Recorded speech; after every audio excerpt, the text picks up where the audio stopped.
Muito bem, amigo torcedor, estamos aqui de volta com o seu boletim de esportes, agora no terceiro bloco, hoje, quarta-feira, e com Gilberto Vasconcelos, né? A gente vai falar das coisas dos nossos times aí, porque tem jogo no fim de semana, Goytacás e Campos, esse jogo vai ser no Arizão, não é? Tudo isso nós vamos falar, mas primeiro eu queria saber a opinião do Gilberto sobre o jogo em que nós vamos ter aí vários jogos, né, nessa quarta-feira, por exemplo. Tem Botafogo jogando, tem o Flamengo jogando, não é isso mesmo? Como é que você está vendo, meu caro Gilberto? O Fluminense está com 100% de aproveitamento, não é verdade? E o Flamengo vem de uma vitória difícil sobre o Resende, e o Fluminense, mesmo estando liderando, o Fluminense contou com um pouquinho de ajuda, muito de ajuda de um auxiliar da arbitragem na partida com o Bangu. Acho que o Bangu surpreendeu. O que você está achando do campeonato? Olha, boa tarde aos telespectadores. O campeonato é realmente muito equilibrado, né, Luiz? Muito equilibrado. Você falou, o Fluminense teve uma ajuda aí de um auxiliar. O Botafogo, ao contrário, foi prejudicado. Anularam um gol? Anularam aquele gol, exatamente. Quer dizer, um gol que poderia ter deixado o Botafogo também com 100% de aproveitamento. De maneira que o campeonato está muito equilibrado. As quatro grandes equipes do Rio estão se equivalendo num equilíbrio muito grande, e com certeza teremos aí um quadrangular final, ou um triangular final, que eu não sei, porque na realidade eles estão falando em triangular, mas são quatro clubes. Exato. Dizer, os quatro primeiros colocados. Mas de qualquer forma, tudo indica que vai ser bem acirrado e bem disputado, e só quem tiver realmente condição vai brigar pelo título. Pois é, amanhã, por exemplo, o time do Vasco da Gama, quinta-feira, vai receber o Macaé lá em São Januário, amanhã, 19h30. Você está achando o que do Macaé, Gilberto? O Macaé, campeão da Série C, venceu lá dentro, botou ordem na casa, 2-1 em cima do Nova Iguaçu, entendeu? Mas o público lá em Macaé, 900 torcedores. É verdade. Pô, de Deus, você vai no Goytacás aqui, 5 mil, 6 mil. A gente fica triste por ver isso, né? Quer dizer, o futebol de Macaé, que sempre foi inferior ao futebol campista. Exatamente. Hoje o Macaé disputando uma primeira divisão, campeão da Série C, vai disputar a Série B agora esse ano. Quer dizer, infelizmente a gente vê jogando para um público aí de 1.000 pessoas no máximo.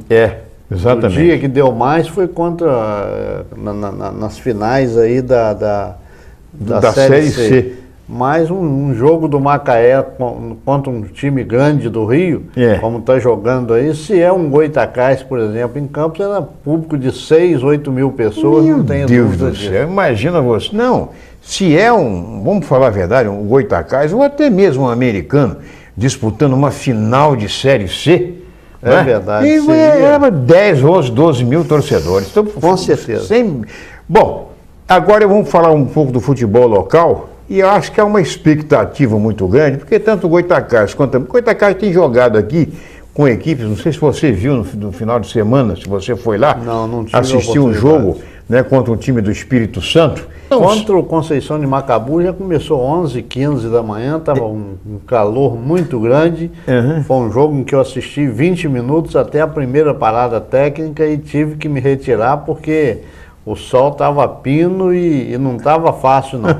Já o segundo jogo contra o Capixaba, esse eu não tive oportunidade de estar lá. Perfeito. Agora, mas de qualquer maneira, o Goytacás, que vem se preparando bem para o campeonato, venceu fácil, 8 gols lá num time amador de Conceição de Macabu, fez 4 contra o time Capixaba.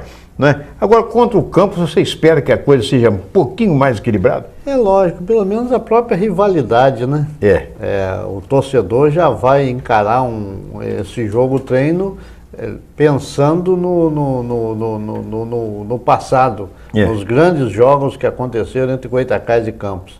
E eu espero que a qualidade Por exemplo, no jogo contra o Conceição de Macabu, o próprio time de Conceição de Macabu, como o próprio Júnior Brasília reconheceu depois do jogo, exatamente, que foi uma equipe fraca, uma equipe que não ofereceu resistência. Já contra o Capixaba, me parece que já teve mais um pouco de qualidade. E a gente espera que essa ascensão aconteça no próximo compromisso aí com o Campos e que seja um jogo bem mais difícil para que a gente possa ver esse time do Goytacás realmente encarando alguém. O que pode fazer no campeonato. Uma avaliação. Agora, o detalhe é o seguinte, o Goytacás basicamente contratou o maior número de reforços, contratou jogadores que jogaram pelo São João da Barra no ano passado, tem vários jogadores trazidos, a gente sabe, pela influência do atual diretor Daniel Machado, e agora trouxe até o Miguel, um jogador que teve uma grande atuação no São João da Barra no ano passado e que já jogou em categorias de base do Fluminense, jogou no Vasco da Gama. Como é que você está vendo essa união de jogadores que já atuaram no mesmo time como o São João da Barra? Ajuda? Ajuda sim. São jogadores que já vêm indicados por próprios companheiros. O próprio Rondinelli com certeza teve influência na contratação do Miguel. E esse Miguel, se eu não me falha a memória, no jogo do Goytacás contra o São João da Barra, um dos jogos do ano passado, ele fez até gol.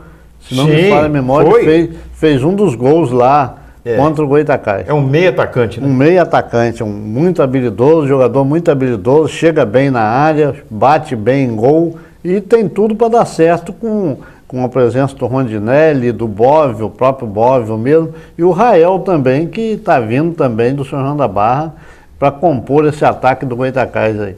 Pois é. E como é que você viu, por exemplo, no caso, falando agora sobre o americano, que nós temos poucos minutos hoje, sobre o americano, parece que a contratação do Léo Guerreiro, jogador que em 2006 ou 2000 jogou pelo Botafogo, foi até artilheiro, e nesse amistoso que o americano fez lá em Muriaé com o Nacional, ele fez gol, inclusive, é um jogador experiente, né?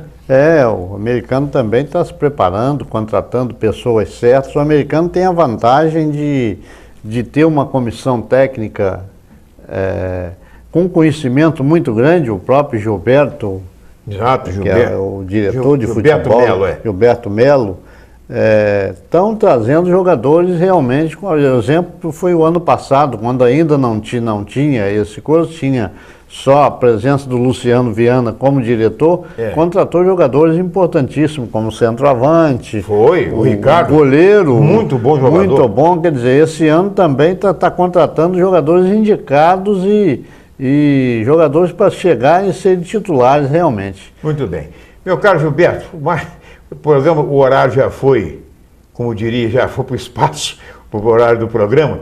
E nós, se Deus quiser, amanhã estaremos aqui às 13h30 com mais uma edição aqui do seu Boletim de Esportes, com os resultados dos jogos do futebol do Rio de Janeiro, do futebol, e até a gente falando sobre a violência no futebol, que está feio o negócio, não é verdade?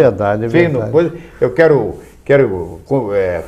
assim, acertar com você para a gente, sexta-feira, com certeza. Você está aqui de volta, que nós vamos ter 2 blocos aí, vamos falar sobre os resultados do meio de semana e também das possibilidades dos times no próximo fim de semana. Com certeza estaremos aqui, vai ser um prazer. Um abraço muito grande para você, um abraço em casa, lá do pessoal todo lá. Muito obrigado. Um abraço, minha gente, obrigado pelo carinho da audiência e até amanhã às 13h30 com o seu Boletim de Esportes aqui na Terceira Via TV.